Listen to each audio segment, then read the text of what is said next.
Hi, this is Steve Parker with Plateau Land and Wildlife Management. I've been working with Plateau Land and Wildlife since 2005. A lot of that has been herbicide treatments, and that's what we're doing out here today in the Georgetown area, Williamson County.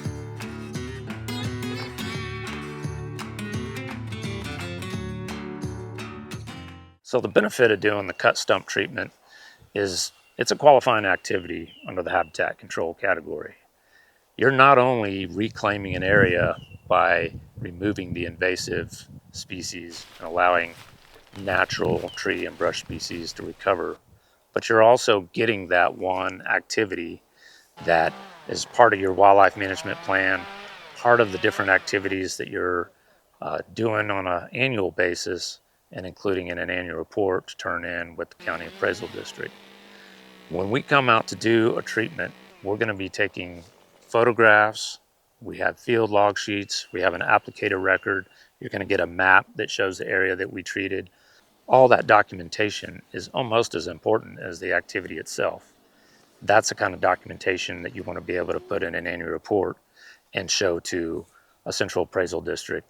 If they come out inspecting, or let's just say they request an annual report that year, you're going to have that data on hand to show them to say, hey, look, I did this many acres. Plateau met or exceeded the minimum intensity requirements for the area that was written in the wildlife management plan.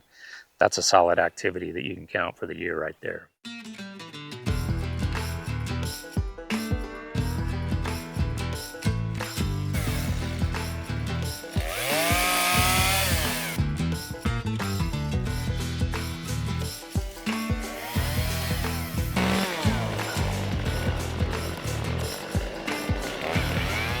So the process is we're going to come in and high cut all the ligustrum that we get to in these dense pockets, move the canopy slash out of the way, and then come back in that cleared area and cut stump treat. So in other words, we're going to cut the target species close to the ground and immediately apply the aquatic safe herbicide so that that is getting that herbicide translocated into the root system before the cambium layer starts to heal and close up. What that does is move the herbicide into the root system, into the bud zone where it needs to be, so that you're not having a resprout effect, which this will definitely do if you do not treat it. Once we get these areas cleared, we'll continue to move along in sections so that we're not getting too spread out. We want to make sure we're containing each area as we go. And then we'll go to the next biggest section of densities, the biggest pocket, if you will, to start to treat that. When I was out meeting with the client earlier, there were certainly pockets that were difficult to walk through.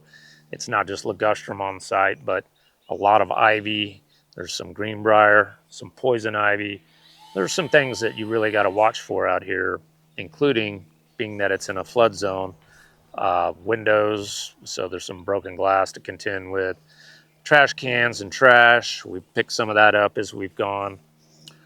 So it's something that you really want to make sure you got your personal protective equipment on, as you would anyway for this type of work. Right, so we're here at our target area. We're going to clean around the base of this ligustrum. We're trying to avoid having our chainsaw hit rock.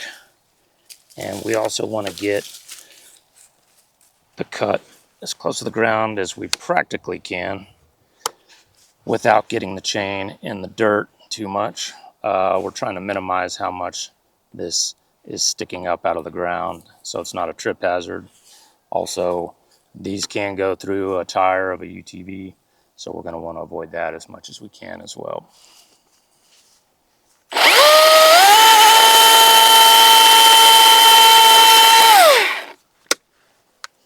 All right, we got our cut made. Next thing we're going to do is apply herbicide. We'll get the big one. Right around the cambium layer, a little bit of the trunk, we're good to go. So as we go, one of the things we're always looking at is how are we going to maintain a safe work environment? And we're also considering what's going to be safe for the landowner and their family. We know that the landowner was interested in maintaining a trail in here. And being that there's several trees up 50 feet in height, a lot of them drought stricken, certainly impacted by the snowpocalypse and heavy freeze that we've encountered over the last few winters. Anytime we see branches dangling that might create a hazard, we're going to go ahead and address that. Widow makers, as they're called sometimes. These are limbs of significant size that are just barely hanging on. They may be captured within the limbs of another tree, but what we're looking to do is make sure those are clear and on the ground before the landowners are walking through here with their family, just to make sure no one's getting hurt out here on this beautiful riparian corridor.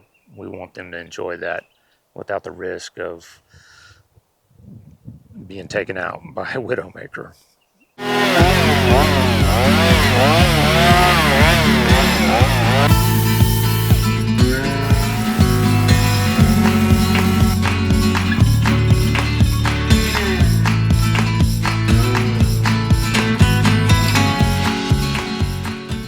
So for a lot of our landowners, ligustrum is a problem that they can tackle, and as long as you've got the right herbicide and the right process, that's certainly something any landowner can do. A lot of times what we'll see, however, though, is landowners will come and they'll just clear cut, move all this canopy slash out, but they won't actually treat the stump. If you don't put an herbicide on top of this soon after you make a cut, it's just going to resprout. And then you have angry ligustrum coming out bushier than ever. And a lot of target species, actually, if they don't get an herbicide applied in rapid succession after you make the cut. If you leave this untreated, the thing about ligustrum is it grows rapidly and it will propagate and take over an open area because it can outcompete all the native species. It's growing faster than they are, and as it gets more established, less sunlight is reaching the floor, less sunlight is hitting any of your natural brushy or tree species, and therefore they're getting shaded out. So for this particular project, I met on site with the landowner and we reviewed the area that he's looking to treat as a pilot project. We oftentimes will do this when it's an expansive area that is needing to be treated, and it's just really hard to say how long it's going to take. What we like to do in that instance is give us your worst area, the highest density of the problem, so that we can get a crew on site and you can see how far we can go along that riparian corridor in 1 or 2 days, and then you can begin to extrapolate how long it's going to take to clear the entire area. This is good for the client to have an idea of, what kind of progress is that crew going to make on a daily basis, and for budgeting reasons, how much money, how much outlay am I looking at to meet the objective in terms of clearing all this ligustrum out of this riparian zone.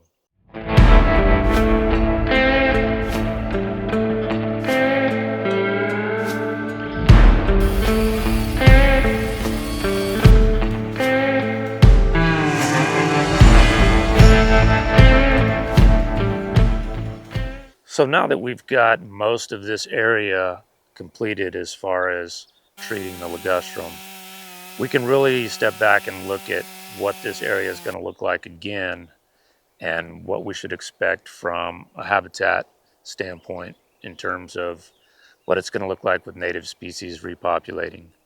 There will be some resprouting. There's a seed bank that needs to be contended with, but it'll be nothing like what we had to do to get the majority of this ligustrum treated in this pilot project.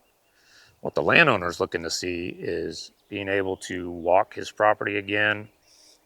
We did actually help cut a trail through some of the desirable hardwoods so that he could access that by foot or UTV. And this allows him to reclaim the area so that it's enjoyable for him and his family moving forward. And of course, so that you can repopulate this with native seed, native plants, and get this back in a more natural state as far as the habitat goes.